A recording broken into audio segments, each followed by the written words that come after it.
Hello people, welcome back again to Fantastic. Good to see you people back again. So basically today we are going to discuss the sector which will be impacted by electronic vehicles. Actually there is only one sector left out which was not possible to cover in the last one because we covered various sectors, like we covered the auto industry, the battery manufacturer and few other stocks here and there, but there was one more sector which needed a little more explanation or a little more research to be done, so we thought of making another video for that. We are going to discuss the sector today. And if you want to understand more about what I'm talking about, like what is electronic vehicles and how it is impacting and why we should look at this as the important area, so you need to watch our previous videos for that. So I'll be attaching the links in the description below. Please to watch them and then come back to this video for better understanding of this video. So now without further ado, let's just start with the topic.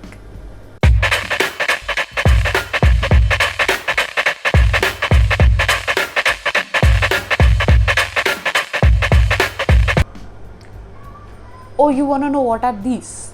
These are actually the reasons why we think power sector is going to be the next booming sector because of electronic vehicles. Why we think that is? So I have given the reasons. Let me try and explain them in short to you first. The first reason being the crude oil substitution. The main and obvious reason for power demand, more and more power demand in future, is because we are going to need to substitute crude oil. Why? Because crude oil is a limited resource on our planet, and right now we need to focus our energy, we need to focus our gears to those kind of energy, renewable energies, which are unlimited resources of energy. So in the coming days or in the coming years, as long as the EV market flourishes, the power demand is going to grow exponentially, and the power sector companies will have to pump up their capacities to meet these power demands. Rising in home automation. What does home automation mean? Home automation describes basically houses which are like almost everything in this house, like appliances, lights, electrical outlets, heating and cooling systems, all are attached to a remotely controllable network. So these are now preferring more and more solar power to meet their electricity needs, and companies, most of the power companies, are trying and bringing up solutions and providing installation aids to meet the needs of these kinds of requirements, new generation requirements. Not only individuals but corporates and PSVs are also trying and going for more this kind of self-sufficient energy needs which can be satisfied through solar power, and companies' plants are providing the solutions by giving them the power through solar power, and more are in line. The third reason being replacement of conventional power generation methods. Right now we are depending more on thermal and hydropower. So thermal power plants, the way the power plant works, thermal power plants give out a lot of harmful gases like sulfur dioxide, carbon dioxide, nitrogen oxide, even ashes, which are equally responsible to pollute the environment. They also cause thermal pollution. Thermal pollution is basically degradation of the local environment. And the way the hydropowers are generated, hydropower might not directly or pollute the environment, but in some cases indirectly it happens, like inundation of land and wildlife habitat, loss or modification of fish habitat, now degradation of quality of water in the streams, in the reservoirs, and even displacement of local population, etc. So when we tried to research for the best power companies available, power sector companies available in India, which are also listed so we can invest into them and get more and more benefit, we found out this article which is showing the top 5 companies of India in the power sector. So let's just take a look at the chart first. So now you can see over here, this is India's big 5 companies which are there in the power sector present right now in the total capacity as well as the renewable capacity, renewable sources which we are looking for right now, which we are researching because of that. So basically including NTPC, Adani Group, Tata Power, JSW Energy and Torrent Power. You can clearly see that the total capacity as well as the renewable capacity in both these companies, which I want to focus on, which is Adani Group and Tata Power, are the highest compared to the other companies right now. So why we are going to focus mainly on them? The first point I wanted to make was basically because of the right now the capacity they have, not just the total capacity but the renewable capacity they have in the power sector.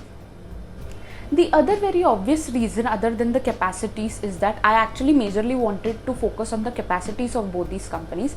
Even though there are other companies, when we researched, we found out that these two companies are worth researching for, worth looking forward to, because of their existing capacity obviously in the renewable as well as the total capacity, and also because various reasons which we saw when we tried and researched each company, you know, individually.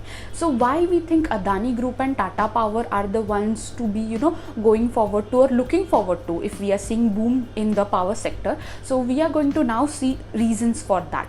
So what I am going to do is, because these are from the same sector, these are stocks from the same sector basically, so what we'll do is we'll compare these two stocks on various grounds and see which one suits more to your investment method.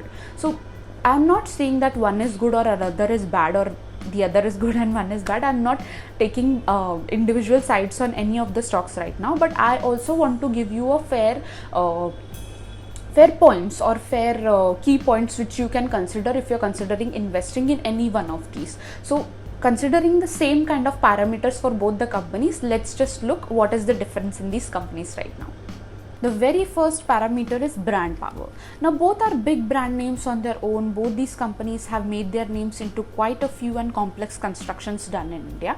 So first of all, if we see Adani Green is into all kinds of businesses which come under EPC. EPC basically engineering, procurement and construction. Recently they also bagged the biggest solar project in the world from Government of India because of their technological advancement and of course because of their big brand name they have.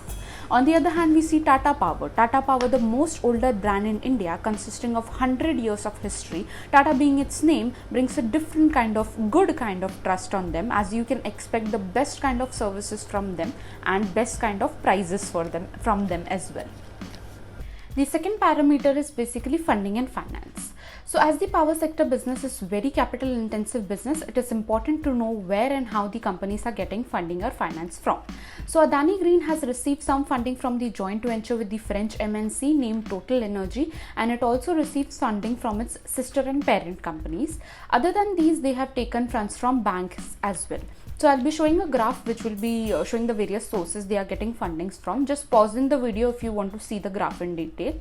As we know, this business, power sector business, is a high leverage business. So if we compare the debt to equity ratio of Adani Green, then we come to know that the debt of the company is almost more than 18 to 20 times than that of the equity of the company.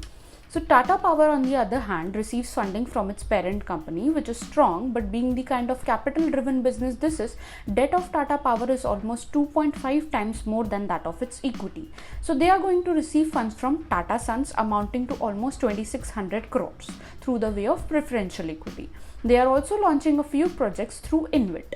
InvIT is basically an outside company or individuals will be funding a certain project so that all of them, including Tata Motor, can avail the benefits.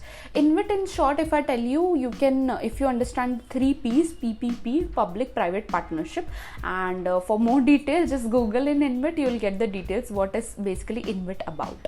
Moving forward, also Tata is targeting to reduce their debts to below 1 times than that of the equity, which is 2.5 times right now, whereas Adani Green has projects with longer term, so this might take a little more time to reduce their debt, as the amount of the debt is also really high right now.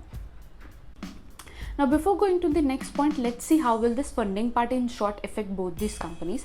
Adani Green right now has more projects compared to Tata Motors in the terms of quantity of projects, as well as they have an emerging growth right now. So it is possible for them or affordable to them to take more and more loans for these projects, and that is why we see there is a high debt ratio right now in this company, because it is possible for them having the kinds of projects they have in hand right now.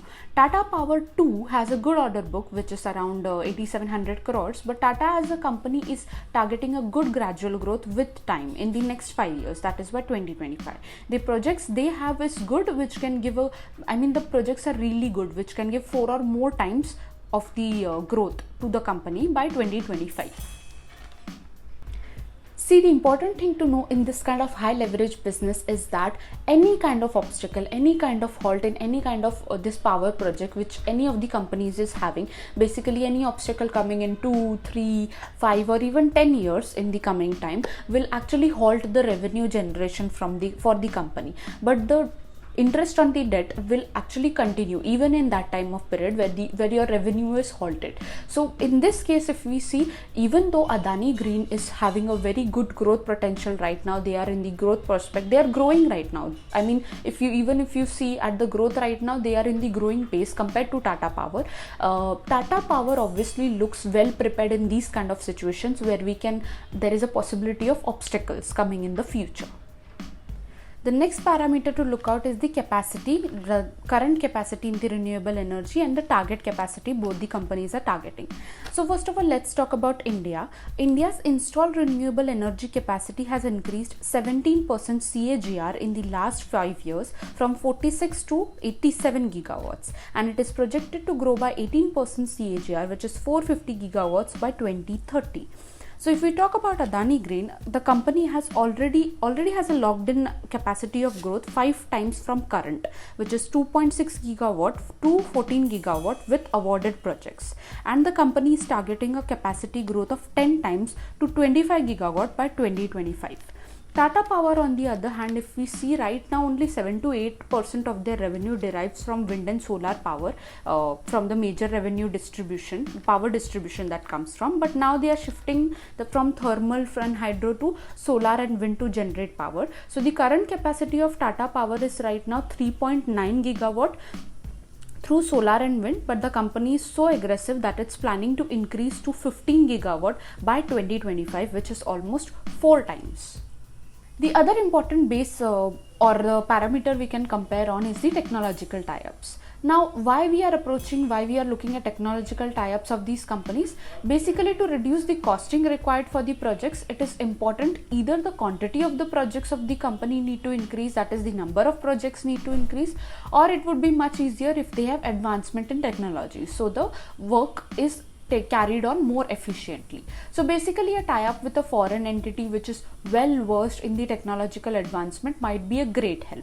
So in this arena, we know Adani Green has a joint venture with the French MNC, which I mentioned earlier, which is named Total Energy, and which has helped them in the technological advancement. So comparing Tata Motor on this front, we can say that right now there might not be any foreign tie-ups, but seeing the brand name that Tata has in the market, down the line there is a very good probability that they will be approached for the same in the future.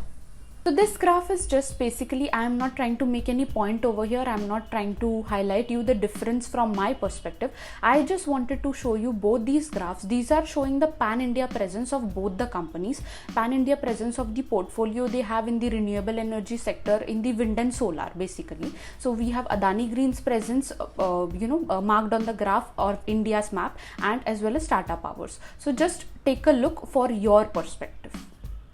Now let's just take an example. If two people are driving two cars to reach the same destination, if the first person is driving the car at the speed of 140 km per hour and the second person is at 80 km per hour, the first person might reach earlier because of the high speed. So for example, let's say the first person reaches in about 40 to 50 minutes to the same destination, and the second person takes time for about like 1 to 1.5 hours if he is going at 80 km per hour.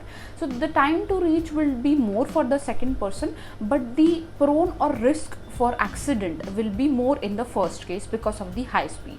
So it is totally up to you which kind of risk you want to take. You want to go at a high speed and be more risk prone to the accident, and or you want to choose a path which is gradually going to the destination, eventually going, it might take a little more time, but it will make you reach to the destination in the time without having the risk, without having less risk, with having less risk for accidents to happen.